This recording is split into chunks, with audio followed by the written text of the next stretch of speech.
Il y a plus de 26 ans, les géologues d'Ivanhoe Mines ont commencé leurs activités d'exploration dans l'ancienne province du Katanga, en République démocratique du Congo. Notre recherche portait sur la minéralisation de cuivre, sur un vaste territoire de 50 000 km². Nous pensions qu'il existait une extension vers l'ouest de la grande ceinture cuprifère d'Afrique centrale, dissimulée sous une couche de sable du Kalahari.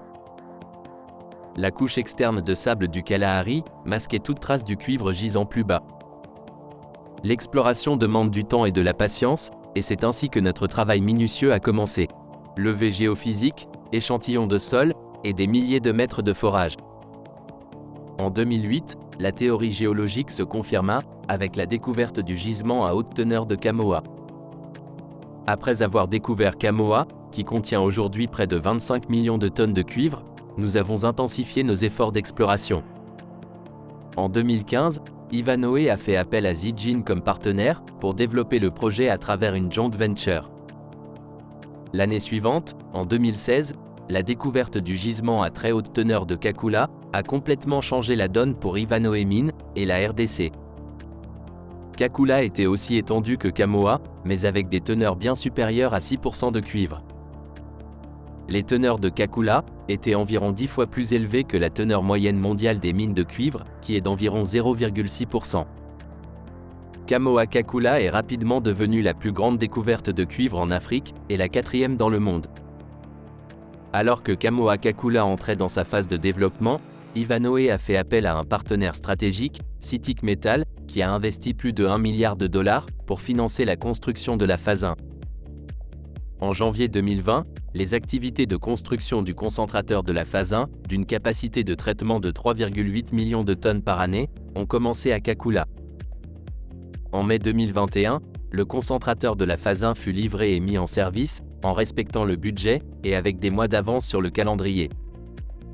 Ceci fut une réalisation remarquable durant la pandémie de Covid-19, seulement 5 ans après la découverte du gisement de Kakula. Dans le même temps, nous avons entamé la construction de la phase 2 d'expansion, augmentant la capacité de traitement à 7,6 millions de tonnes par année.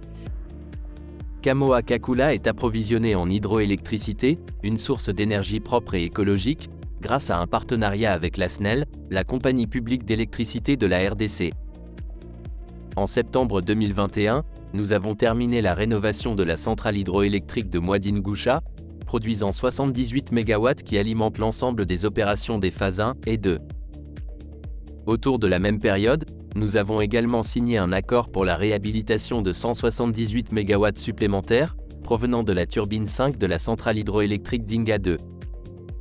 Ensemble, ces deux projets fourniront plus de 250 MW d'énergie propre au réseau de la RDC. Cela permet à Kamoa Kakula d'être l'un des plus faibles émetteurs de gaz à effet de serre par tonne de cuivre produite. En avril 2022, nous avons commencé la production commerciale au concentrateur de phase 2, avec 4 mois d'avance sur le calendrier et une accélération en un temps record. En 2022, Kamoa Kakula a produit 333 700 tonnes de cuivre, avec une qualité d'alimentation moyenne remarquable de 5,6%. Pour sa première année complète de production, Kamoa Kakula a généré un chiffre d'affaires annuel record de 2,2 milliards de dollars, ainsi qu'un EBITDA de 1,4 milliard de dollars. En janvier 2023, nous avons actualisé notre plan de développement intégré à long terme pour Kamoa Kakula, comprenant les futures phases 3 et 4 d'expansion. Le plan a généré des résultats économiques exceptionnels, dont un 28% de 20 milliards de dollars, sur une durée de vie de la mine supérieure à 40 ans. En mars 2023, nous avons terminé un programme de dégoulottage des concentrateurs des phases 1 et 2, augmentant la capacité de production jusqu'à 450 000 tonnes de cuivre par an. Suite à l'opération de dégoulottage, les concentrateurs ont atteint des niveaux records de production et de récupération de cuivre. En octobre 2023, le président de la RDC, Félix Tshisekedi, a officiellement ouvert le Centre d'excellence de Kamoa, un établissement d'enseignement supérieur construit pour former les futurs dirigeants de l'industrie minière congolaise. En novembre 2023, nous avons annoncé les premières estimations des ressources minérales pour les découvertes de Makoko et de Kiala dans les Western Forelands, la troisième plus vaste et plus haute teneur au monde depuis Kakula. Ivanhoe a découvert plus de 50 millions de tonnes de cuivre contenues dans la région des Western Forelands, à Kamoa et à Kakula. Toujours en novembre, nous annoncions une nouvelle découverte de cuivre dans les Western Forelands, nommée Kitoko, avec le trou de forage numéro 8, qui a intersecté 11,6% de cuivre sur 5,2 mètres, le meilleur sondage obtenu par Ivanhoe depuis Kakula. En 2023, Kamoa Kakula a produit environ 394 000 tonnes de cuivre, atteignant ses prévisions, tout en générant un EBITDA de 1,68 milliard de dollars. En janvier 2024, Kamoa Kakula a annoncé sa première cargaison de concentré de cuivre sur le corridor ferroviaire atlantique de Lobito, un projet d'infrastructure transfrontalier soutenu par les États-Unis et l'Union européenne. Cela a réduit de plus de 2/3 le temps de transport comparé aux voies routières existantes, et devrait réduire considérablement les émissions de carbone de type 3 et les coûts d'exploitation. Une autre étape importante de l'expansion a été franchie le 10 juin, avec la réalisation du concentrateur de phase 3 de Kamoa Kakula. Tout comme les phases 1 et 2, la phase 3 a été complétée avec plusieurs mois d'avance. La phase 3 augmente de 33% la capacité de production du complexe cuprifère de Kamoa Kakula, avec plus de 600 000 tonnes de cuivre par an, ce qui en fait le troisième producteur mondial de cuivre. La construction de la fonderie de cuivre ultramoderne de Kamoa Kakula avance selon l'échéancier prévu, et devrait être terminée d'ici la fin 2024. Cette fonderie sera la plus grande d'Afrique, avec une capacité de 500 000 tonnes d'anodes de cuivre par an.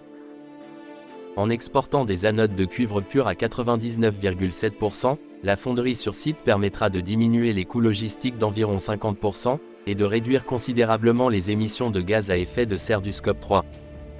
Cela renforcera la position de Kamoa Kakula, comme l'un des principaux producteurs mondiaux de métal de cuivre à faible émission de carbone. Nous avons entrepris cette aventure remarquable depuis plus de 2 décennies, découvrant et construisant l'un des plus grands et des plus écologiques complexes de production de cuivre au monde. Mais ceci n'est que le début de notre progression dans la production de cuivre. Nous étudions actuellement l'accélération de la phase 4 d'expansion de Kamoa Kakula, par le forage intensif et le développement des opportunités de cuivre, dans l'ensemble des 1808 km² de licences très prometteuses des Western Forelands, adjacents à Kamoa Kakula. Nous renforçons également l'autonomie de nos communautés locales, et investissons dans la population, avec une main-d'œuvre à temps plein, originaire du Congo à plus de 91%. Et nous contribuons à la croissance de l'économie de la RDC, avec plus de 600 millions de dollars versés en taxes et en redevances, et des milliards à venir. 27 ans à bâtir un avenir écologique, rendu possible par les efforts collectifs, de plus de 18 000 femmes et hommes dévoués.